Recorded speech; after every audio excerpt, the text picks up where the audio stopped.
Merhaba, bu eğitim içeriğinin konusu Fusion 360 programının CAM ortamında CNC freze iş ve işlemleri olacak. CNC frezede CAM yapabilmek için öncelikle bir ön ayarların, ön düzenlemelerin yapılması gerekecek. Bunu da New Setup kısmında yapacağız. Öncelikle CAM iş ve işlemlerine başlayabilmemiz için bir tasarım dosyamızın olması gerekiyor. Sizlerin hazır bir dosyası varsa buradan devam edebilirsiniz. Ben şimdi temel amaçlarımızı gerçekleştirebileceğim basit bir çizim yapmaya başlayacağım. Bunun için bir dikdörtgenler prizması çizmeyi hedefliyorum. Bunun için orijin kısmına tıkladım ve düzlemlerimden XY'yi seçiyorum ve Create Sketch ile iki boyutlu çizim düzlemine geçiş sağladım. İki boyutlu çizimimde XY seçmemin nedeni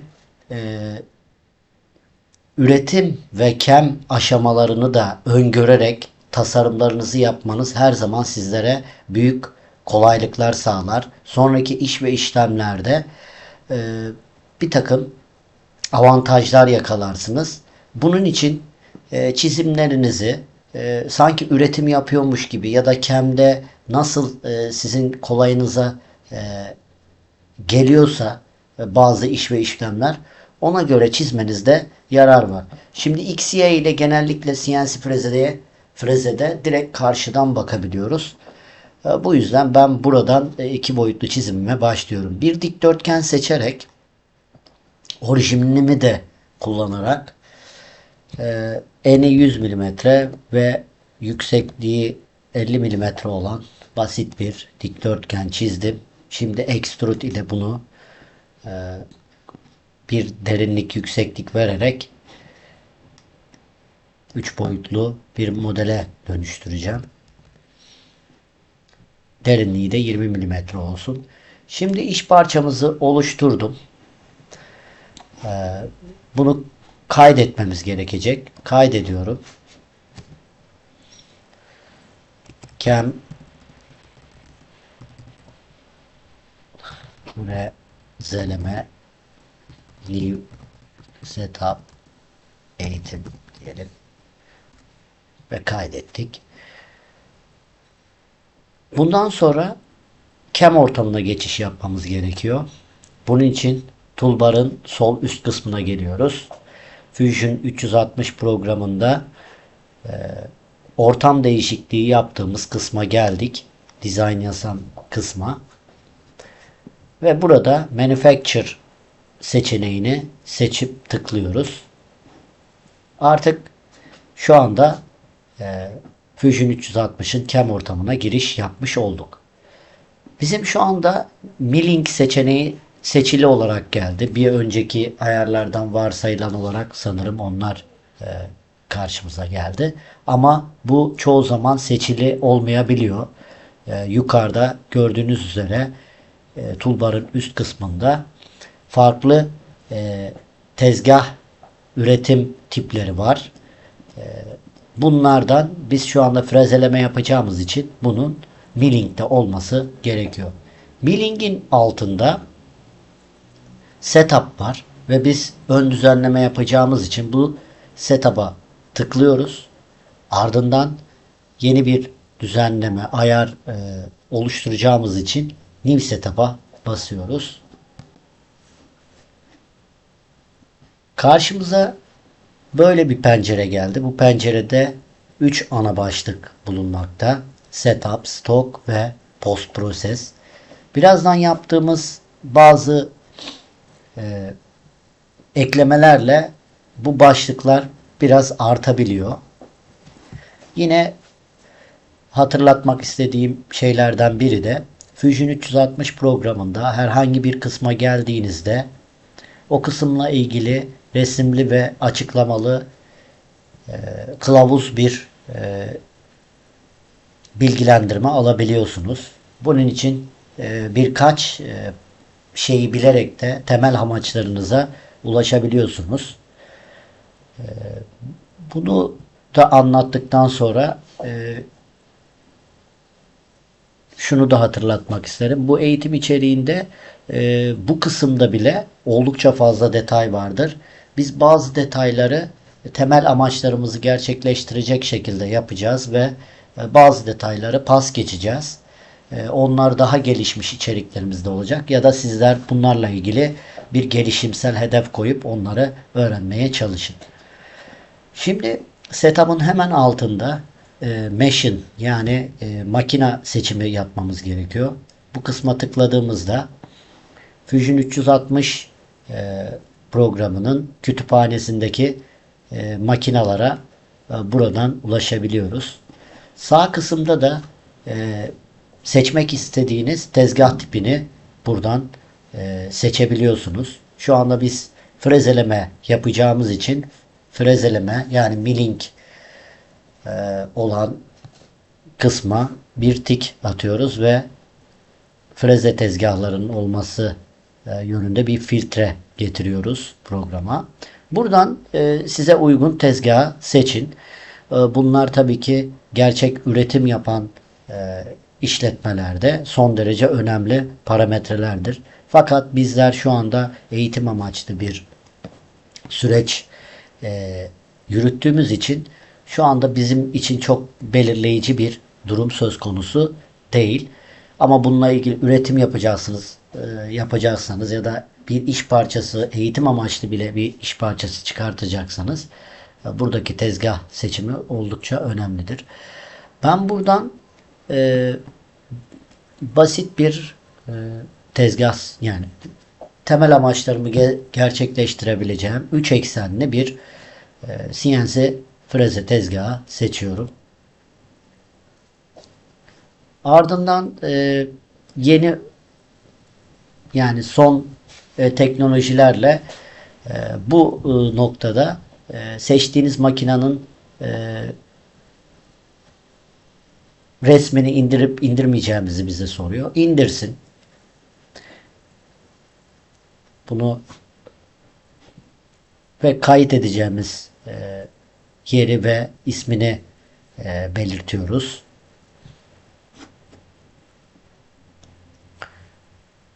Şu anda evet indirilme işlemi tamamlandı. Ve tamamlandıktan sonra farkındaysanız burada part position oluştu. Buna kısaca değineceğiz. Ama dediğim gibi temel amaçlarımızı gerçekleştirecek şekilde çok detaya girmeden bunları işleyeceğiz. Şimdi makine seçimi yaptık. Ardından setup kısmı var. Sırayla gideceğiz. Setup kısmında biz burada milling'i seçtiğimiz için bu pencere hemen burayı milling olarak seçti. Buradan operasyon tipinizi seçebilirsiniz. Biz frezeleme yapacağımız için milling olacak. Ardından work koordinat sistem seçeneğine geldiğimizde burada artık bir takım anahtar kelimeler sizlerde bir çağrışım oluşturmuştur. Burada iş parçası sıfırı yani program referans noktasını ayarlamamız gerekmektedir. Burada ki seçenekleri ele alalım. Oryantasyon seçeneğimiz var. Bu kısma tıkladığımızda az önce çizim yaparken de bunlara bahsetmiştik. Çiziminizi öyle yapmalısınız ki hem üretimde hem de CAM operasyonlarını yaparken ya da ön ayarlar yaparken sizlere kolaylık sağlayacak şekilde çizmeniz sizlere çok büyük katkılar sağlar. Ben burada oryantasyon kısmında modelimin çiziliş aşamasıyla ilgili oluşturulan oryantasyonu da seçebilirim. Ya da altında 3 seçenek olan işte 2 ekseni seçerek 2 eksenle ilgili boyutları seçerek de bunların aksini iddia ettiğim yeni eksen durumları oluşturabilirim. Onun dışında da koordinat sistemini de seçerek yani eksen oryantasyonumu sağlayabilirim. Buradan temel olarak Model oryantasyon bizim işimizi görüyor ama birkaç denemede yapmak isterim. Şimdi farz edelim ki bu karşımıza gelen eksenlerin aksini iddia ediyoruz. Buradan herhangi birini, mesela x ve y'nin değişmesini istiyoruz. Bu yön x, ben bu yönün x olmasını istiyorum. Seçtim. Ardından y içinde y'min yönünde bu olmasını istiyorum. Bu şekilde eksenlerimizi değiştirdik. İşte nasıl imalat yapıyorsak ya da iş durumumuz neyse ona göre bir takım değişiklikler yapabiliyoruz. Bunları ters çevirebiliyoruz. Flip butonuyla, flip butonunun içindeki kutucuklarla. Bu şekilde yapabiliyoruz. Ayrıca oryantasyon kısmında koordinat sistemini seçerek buradan seçerek de bir takım tanımlamalar, eksen tanımlamaları yapabilmektesiniz. Ben ama ilk seçenek olan model oryantasyonuyla devam edeceğim.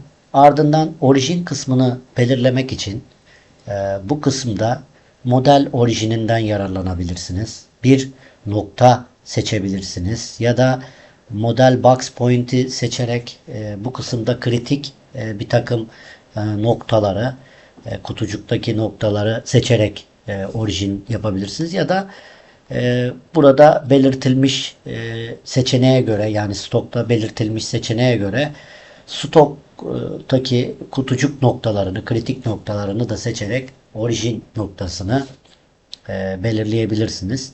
Ben yine burada model orijinle ilerleyebilirim. Yani modelimde çizdiğim orijinle de ilerleyebilirim. Ya da buradan model box dediğimiz kutucuktaki önemli noktalardan da iş parçası sıfırımı oluşturabilirim.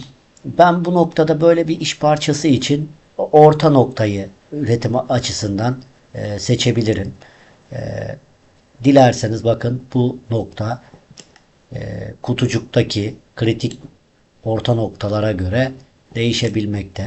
Ben en üst yüzeyin orta noktasını seçerek iş parçası sıfırımı belirtebiliyorum. Tabi burada başka sizlerin işine çok yarayabilecek select point ile de yapabilirsiniz bunu. Yine belirtilmiş bazı noktaları, yani programın şu anda herhangi bir yeri bir tanımlama olarak kabul ettiği noktaları da orijin olarak seçebiliyorsunuz. Şu an ben model box ile yüzeyimin en üst orta noktasını, en üst orta noktasını x, y 0, x, y, z 0 olarak kabul ediyorum. Freze tezgahlarımızda temel olarak x, y ve z eksenlerimiz bulunmaktadır. Ardından model kısmımız görünüyor. Burada otomatik olarak seçili gelmiş. Burada hedeflediğimiz iş parçasının seçilmiş olması lazım. Bunu pasif duruma getirdiğimizde hedeflediğimiz iş parçasını seçebiliriz. Fikstür kısmında da bu noktada iş parçasını bağlamanız gerekli. Bunu bağladığınız mengene, ayna ya da farklı aparatlar varsa bu kısımda bunları belirtiyoruz. Ama bunu şu anda bir takım çalışmalar yaptık. Bunlarla ilgili anlatımlara girdiğimizde işler çok uzuyor. Çok detaylı oluyor. Bunu pas geçiyoruz. Şu anda çok bir belirleyiciliği yok eğitim aşamasında. Ama bu kısım özellikle karmaşık algoritmalı işlerde takımların, tezgahın birbirine çarpıp çarpmadığı ve iş güvenliği durumlarının oluşturulmasında son derece önemli ve birçok da avantaj sağlayan bir kısım. Şimdi ikinci seçeneğimiz stok. Stokta bu mod kısmından size uygun seçenekleri seçerek kaba kütük ölçülerinizi tanımlayabiliyorsunuz. Buradaki teknik İngilizce kelimelerle devam edebilirsiniz. İşte bir kutucuk tanımlayabilirsiniz. Göreceli bir kutucuk tanımlayabilirsiniz. Ya da silindir tanımlayabilirsiniz. Yine göreceli bir silindir tanımlayabilirsiniz. Bir boru ve benzeri şekilde tanımlamalar yapabilirsiniz. Ya da bir kaba kütüğün çizilmiş katısı varsa onlardan da destek alabilirsiniz. Biz basit bir şekilde şu anda burada da seçili olan Relative Size Box seçeneği bizim için şu anda amaçlarımıza bizleri ulaştırabiliyor. Bunu seçtiğimizde model parçamızdan da baz alarak duvarlara bir takım kaba ölçüler tanımlayabiliyoruz. Bunları biraz oynatarak deneyimleyelim. Mesela 10 verdiğimizde kenarlardan 10'ar milimetrelik bir kaba talaş oluştu. Mesela top yani üst özür dilerim ön kısımlardan da bir takım kabalıkları arttırabiliriz. Alttan da verebiliriz. Bu şekilde çalışan bir seçenek. Diğerleri tabii ki mutlak olarak X ve Y'yi girdiğimiz yani boyutlarınızı tanımlayarak girdiğiniz, nereye göre tanımlamanın yapıldığı seçeneklerin olduğu kısımlar. Biz şu anda diğerlerine yani şu anda Relative Size Box bize uygun ve birer milimetre bunları tanıtarak her boyuttan birer milimetrelik bir kaba bırakıyorum ve bu şekilde kütük ölçülerimi oluşturuyorum. Diğer detayları şu anda pas geçiyorum. Aşağıda da stok ölçülerimizin ölçüleri oluştu bizlerin yaptığı tanımlamalara göre. Ardından Part Position kısmına geliyoruz. Part Position kısmında az önce biliyorsunuz tezgahımızı seçmiştik. İşte bu kısımda parçamızı tezgahın üstünde ne yapabiliyoruz? Konumunu ayarlayabiliyoruz. Tabi biz bu noktada fikstürde seçmediğimiz için şu anda tabloda böyle tablonun ortasında durur şekilde gözümüze gözükmektedir. Siz bunun durumunu ne yapabiliyorsunuz? Düzenleyebiliyorsunuz. Tezgahtaki durumunu bu noktada bu kısımdan düzenleyebiliyorsunuz. Ben şu anda buraları geldiği şekilde kabul ediyorum. Eğitim amaçlı ve bu şekilde devam edeceğim. Ardından post prosese geliyorum. Post proseste arkadaşlar program numarasını tanımlayabiliyorsunuz. Ardından program için gerekli yorumunuz varsa ya da detaylı açıklamanız varsa buraya yazabiliyorsunuz. Mesela bu bir eğitim içeriğiydi. New Setup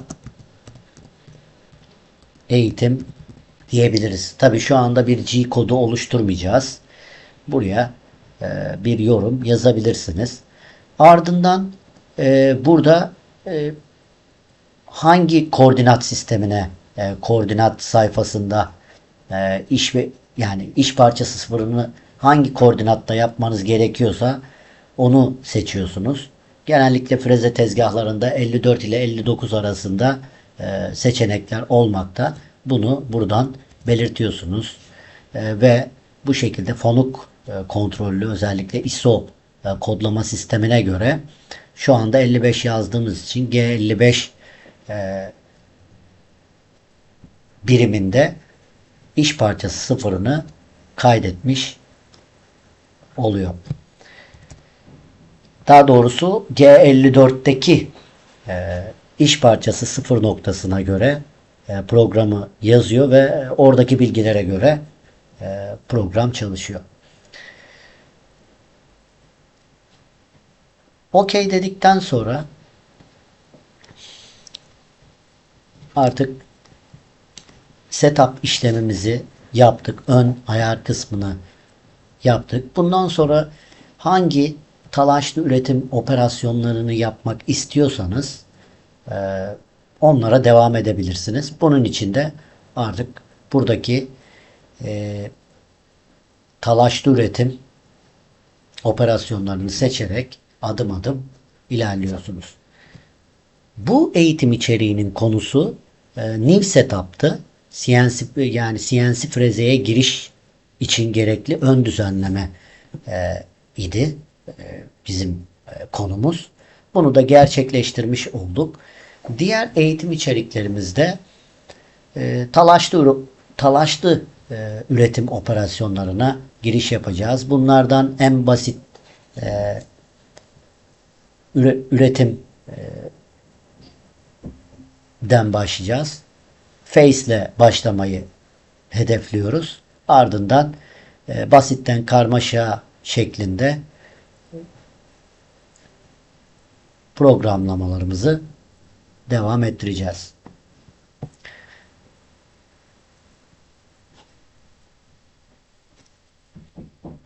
Bizi dinlediğiniz için, bizi izlediğiniz için sizlere çok teşekkür ederiz. Bir sonraki içerikte görüşmek üzere.